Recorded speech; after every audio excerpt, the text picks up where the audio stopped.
So hello दोस्तों, जैसे मैंने पहले कहा था कि आज हम खुशकिस्मत हैं कि हमारे साथ में शेखर कपूर जी हैं. Shekhar Kapur is one of the creative geniuses, I would like to say, who's spanned an entire genre of movies, Hindi movies, English movies. And वो हमारे साथ जुड़े हैं आज. And on behalf of Kehte, Sunte, Radio-zine, South Asia Times, and of course Euphony Films, I'm glad to welcome him to Sydney. So welcome Shekhar ji to Sydney. Thank you very much. Glad to be here. Excellent. And I believe you have quite a relationship with Australia. This is not your first trip. No, yeah, I mean, this is the first film I've done where there's not an Australian actor. Yeah. नहीं तो किसके साथ काम नहीं किया मैंने, you know, And of course you... Kate Blanchett, Heath Ledger, Abby Cornish, Jeffrey Rush, Olivia Jong जो अभी आई है उसमें played Priscilla in Elvis. I found her. She's Australian. Of course, and of course you launched Urmila, yeah. Back home. Yeah. Bachchi thi though. Of course, but yeah, that stayed with us. And I think I'll come to Masoom later on because that's something that's dear to all of us. So Shekhar ji, you are here to launch What's Love Got to Do With It. I watched the movie, it was fantastic. And जैसे मैं पहले कह रहा था आपसे कि it is something that's close to home, especially settling down in Australia. Mm-hmm. You know, the discussions that Gaz and his family have. We have those discussions at home. Yeah. कि भाई ये love marriage होगी, कि arranged होगा, या आपने जैसे नया term मैंने पहली बार सुना है, assisted marriage. That's a very clever twist on words there. That's fantastic. So as many discussions we have this at home all the time, you know. And I like the idea of simmer and then boil. Yeah. While our children who are growing up here think it's got to boil from the moment you lay sight on somebody. But tell us a bit about how did you get interested in Jemima Khan's script, and you know what was the story behind it? Yeah, I was sent the script, and basically what I got interested was in the times of Tinder, how do you find a relationship and what is intimacy? Every generation redefines it. It's not like it's the same. When I was 18, I lived in London. There was no Tinder, but I was just as sexually active as they are now. But did I find intimacy out of that? I didn't, but maybe some people do. But to me, that was the idea, to search and to look into the mind of somebody of a generation that finds Tinder as a fascinating way to find love, or a permanent or long-term relationship, or even a short-term relationship, to find intimacy in it. So that's what got me interested in it. Yes, it was funny. It was what they call a rom-com. But basically, this idea of how do you find intimacy and what are the various parts that people take to find that's what interested me to examine. And is it a rom-com? I know you say if you define, you confine. No, because, yeah, that's true. I mean, why confine anything to any one thing? So I wouldn't like to define it as a rom-com. I'd like to define it as a film that's entertaining, but a film that touches your heart. And the reason you mentioned yourself is touching everybody's heart, because everybody finds themselves in the film somewhere. And what I'm finding about the film, interestingly, is that it doesn't matter that you're from, it doesn't even matter if you're an immigrant. Everybody's an immigrant somewhere. Correct. Everybody in the world right now, we move around so much that all of us feel a little alien in whichever culture. Even though it's our culture, we feel a little alien in it. Absolutely. And in that context, what I'm finding is I'm talking to people who've seen the film, and they're constantly saying, oh, that grandmother is just like my grandmother. And most of those people are white. You know what I mean? A lot of them. Yes. So there is a point that it goes beyond this idea of a romantic comedy. It becomes a film about everybody. That every character you identify with. And that's not the genre of the rom-com. The rom-com is they keep your characters a little alien. This one doesn't. This one actually makes you part of the storytelling. You are the character. And isn't that what great art is supposed to? That's where it evokes an emotion inside you, when you're looking at a painting and it evokes an emotion. Yeah. And this movie evoked a lot of emotions. And can I tell you a secret? I loved Nani Jaan. Nani Jaan was a character. Yeah. Yeah, and I believe she was an accidental find. She was a last-minute find because we couldn't find one, and it so turned out that she was the man who plays the father, his mother. She just turned up, and she was a revelation to me. Never acted in her life. Never acted in her life, and kept telling me, I don't know what to do, I don't know what to do, I don't know. I'm going to let you down, I'm going to let you down. Then suddenly I say, start camera, and she would be brilliant. She was brilliant. Yeah. That cynical, side se comments are, that snide comments, fantastic, which are so cutting and so real. Yeah. And then when her heart melts, I mean, I don't want to spoil the movie, but it's also a love letter to Lahore or to Pakistan. I have some connection with Lahore. My mom was from there. Yeah. And I've only heard about stories from there. And of course, then we see the Lahore that's portrayed in the popular media now as an unfriendly place. But this revealed a different side of Lahore. Yeah, because I'm not looking at politics. No, of course. I'm looking at people, individuals, and I'm Punjabi. All the people in the film of Punjabi actually are very close to each other. The Punjabi culture is a very close culture. Absolutely. So it didn't matter that they were in Lahore. For me, it mattered. It mattered that they were a family and that they were people with the emotions that everybody believes in. Yeah. And just say, I mean, movies with a similar theme, like going in to get married, parents की मर्जी से, and then finding love. ऐसे वाली बहुत सारी फिल्में बनी, but इसके अंदर जो twists and turns थे, they took me by surprise, and I think I didn't expect that to happen. I'm glad. Yeah. So which was really fantastic. But tell me, is it boil and simmer now still, or is it still simmer and boil for you? For me? Yeah. For me, actually, is the fact that it's a constant yearning. There's no end. There's no end that I've found love, and that's it. It's a constant attempt to keep it going by being interested in the other person. So when you fall in love, one of the things that happen is that the other person becomes a mirror to who you are because you're so intimate with each other. So the other person reflects you. So you reflect each other. You discover each other as reflections of you. So to say that I fall in love and it's over, you would have to say that I'm done. Are you ever done? No, you're not. Never. You're a constant evolution. And if you're a constant evolution, then your partner is a constant evolution. And therefore love is a constant evolution. So I don't want to make conclusions. Everybody does what they have to. But what I would say definitely is that if you said I found it, simmer or boil, whichever way you go, it'll still be a constant. It has to be. A relationship is a constant evolution. Yeah, it's a work in progress. Yeah, life is a work in progress. That's right. And so, and those are some of your tweets that I do follow. And some of them are quite intriguing, but we talk about that sometime. And this movie was shot during the height of COVID. Yes. Yeah. So, and obviously that lends itself to another different dimension of... well, it was for me because I never knew if the next day I would be able to shoot or not. So I was working very intuitively. It's not like I had to sit down. I didn't have the time to think, let's do it like this, let's do it like this. So we keep doing it. And that in itself lends a different kind of creativity to a work of art. Yeah, the limitation. You just go for it. You don't doubt yourself. You have no time to doubt. You just have to keep doing it. And if it wasn't for COVID, you wouldn't have found Nani Jaan. If it wasn't for COVID, I would not have found. And I might have taken longer to shoot the film than I did. I shot it in about 40 days.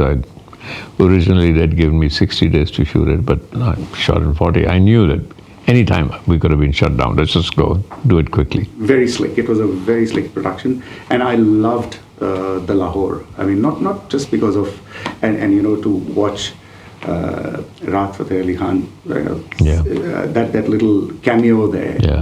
He was very good. Yeah, and juxtaposing that to what's happened just before that. To the love story also. Yeah. So it was just fantastic, and those snippets and aspects of Lahore. But thanks for bringing that aspect of Pakistan to all of us. And at the Toronto International Film Festival, it was judged as the best comedy. No, that was at Rome. Rome. At Rome Film Festival. Yeah. Okay, so best comedy. Yeah. Okay. And I'm sincerely hoping this becomes another iconic, it's sort of Indian or mixed production movie. So definitely that's something that we're going to see as a family. Yeah. And try to see what our kids pick up from there. All right. Can I move on to something else? Now, in this age of Netflix and the OTT, if Bandit Queen was to be made today, where we don't have that same dagger of censorship hanging, do you think it would be different? People keep asking me that. Mind you, Bandit Queen was banned, you know that? Yes. And it was a different government at that time. Yes. So I had to go to Supreme Court to get the film released, finally. Today, would it cause angst? Yes, of course it would. But it did then also. So I would say that Bandit Queen, the kind of film it is, it deals with the caste system, and the caste system in India is still very prevalent. Rampant, yes. Yeah, and but would it be different now, because that time you suffered censorship and there was a lot of frustration? But do you think it would be a different movie now? I would have made the same movie. You would have made the same angry movie? Yeah. I made that film with a lot of anger. Yeah, yes. I did, yeah. Absolutely. And it came through. Yeah. And it wasn't just about her, but I think it was just the way society... It was anger at myself, because I discovered that I was carrying the burden of masculinity too much, and I didn't quite understand the other point of view that much. So when I went to discover the other point of view, which is much more the feminine and the female point of view, I realized that I was carrying a lot of prejudices on my shoulder as I'm a strong Punjabi male. So I had to get rid of all that, and I did it through the film. Excellent. And while coming up here, we were talking amongst ourselves, to have that energy that you have, and is this something that is this good genes from the Anand clan? No, I don't know. Maybe, but the energy comes from being curious. Yes, and that was the tweet I was going to mention. You said to stay young or youthful requires curiosity. So how do you stay perpetually curious? By being open. When you don't become prejudiced, when you don't make conclusions, this is right and this is wrong and this is right, this is wrong. Nothing is right and nothing is wrong. Things evolve. So we constantly yearning for something greater than yourself. That's what keeps me young. That keeps me curious. Like children, a sense of wonder. Just make sure there's a sense of wonder that never goes away. Remember how we were kids, and if somebody said, don't look behind the door, you'll want to look behind the door? I'm still like that. Somebody said, no, not behind the door, I'll just peek through the door and want to walk through it. It's amazing you say that. Say I read a book, for instance, Tolstoy's book, or Dostoevsky's book, say 40 years ago. And when somebody talks about it now, and I say, that's not the book that I read. Yeah. I want to go back to it and read it from that perspective. And what I feel that you could spend your entire life just reading one book, and you still wouldn't be able to completely read it. Yeah, because you're changing. Yes, absolutely. It's not the books that's changing, you're changing. So each time you're a different person reading the same book. And that's what great cinema is about too. Some of the best cinema in the world is cinema that leaves spaces in between for you to imagine. If it tells you everything, you know everything. Yeah. So you edit a film in a way that leaves something to the imagination. Yes. That is you. So if you watch the same film 5 or 10 years later, you'll fill that space with who you are at that moment, which you weren't when the first time you watched it. So that's the amazing thing about art, is that it provokes you to tell your story. That's it. Ultimately, I'm not the storyteller, I'm the story provoker. I provoke you to tell your story, which is what you're doing in this film. In What's Love Got to Do with It? You're telling your own story as you watch the characters. If you watch and it survives that long, hopefully, What's Love Got to Do with It 5 years from now, you'll see different story. Correct. And can I ask you a basic question? And I'm sure you've been asked this question many times, but we talk about classic movies. What is a classic movie? A classic movie is exactly that. One that is not so defined that you could look inside it and find a character that moves with you, and you find different stories. That's what makes a film a classic. So, what is the classic that you wished you had directed from the Indian film industry? Guru Dutt's films. Big. Kagaz Ke Phool. Brilliant. Fantastic. Amazing. The kind of cinema you see today, you'll say, actually, this is a film of today. These characters are of today. His lot of films are complete classics. Absolutely. Because he was a very inquiring mind, unsure of himself. Troubled, unsure, and therefore the films are unsure, leaving you as an audience unsure. But so therefore that lack of sure, because when you change, you're still unsure. All of us are still unsure. You see a different kind of unsureness in the film. हम लोगों ने प्यासा की screening की थी. Pyasa is incredible. यहाँ पे एक छोटे से सिनेमा में, black and white, and we had a lot of local Australian audience there. They didn't understand a word of what was said. So before the movie, I explained the movie, and some of them sat there riveted. Yeah. And that was the power of that. Yeah. What else? Who else would you? You've taken two of the best films, two of my favorite films. Yeah, so mentioned right now. Also helped. It was black and white. Yeah, color has brought a certain certainty in that. As black and white brought it a certain magic, because you had to start imagining the color. Yeah. So colors taken that magic away. So you have to work hard. If you look at the original color films, everybody got very excited about color. Yeah. It was overcolored, and now more and more people are desaturating color to bring that magic back. Indian movies do have a lot of color. Whether it's the clothes. I mean, if you look at the poster behind it, it's very colorful. The Western movies are not as colorful. Because their lives are not as colorful. You can say that. No, it's true. We are people that are committed to being. Yeah, we are melodramatic people. We live life in a mythic way, which is what you're finding in this film. And what's love got to do with it is there's a certain amount of mythicism, emotion that is very East, if you like. Yeah. Heightened emotion. Yeah. Everything is a drama. Yeah, I wouldn't say they call it drama. I call it melodrama. I call it mythic. Yeah, that's what we were raised on. Yeah. So everything has to have an ethical viewpoint. Yeah. I was listening to you, and you said that you're a gardener of characters, not a director, but a gardener. That's a beautiful thing you said, and also that you're a meticulous planner when you're on the sets. But then you said something about the imposter syndrome. Yeah. Is it still real? Oh, yeah. The imposter syndrome? Completely.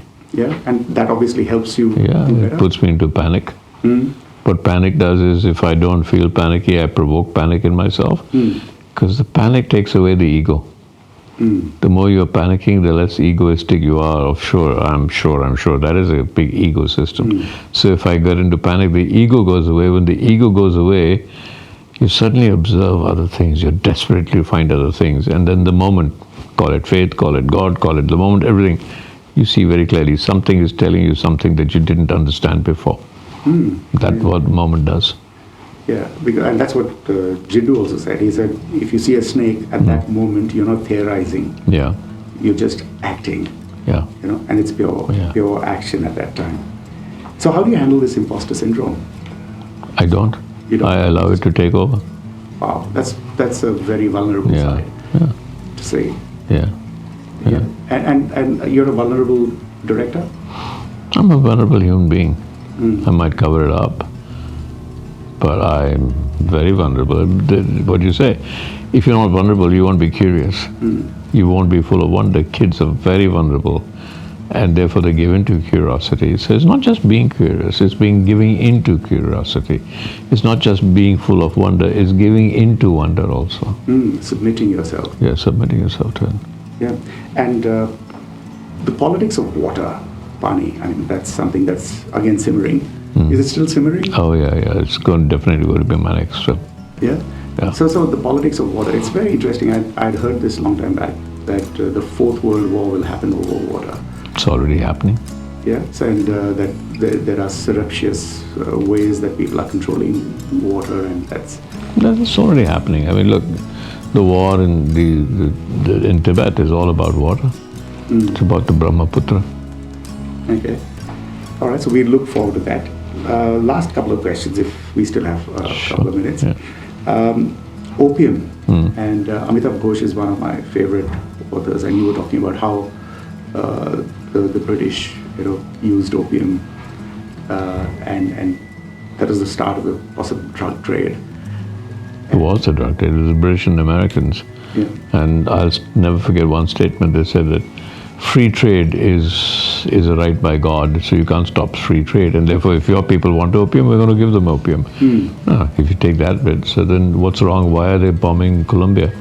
I say, hey, if that was true then it must be true now. Right. So, yeah. Which Indian actor would you have loved to direct that you haven't directed as yet? Or, alive or? I wish I directed Amitabh Bachchan. Amitabh Bachchan? Yeah. But there's still opportunity for that.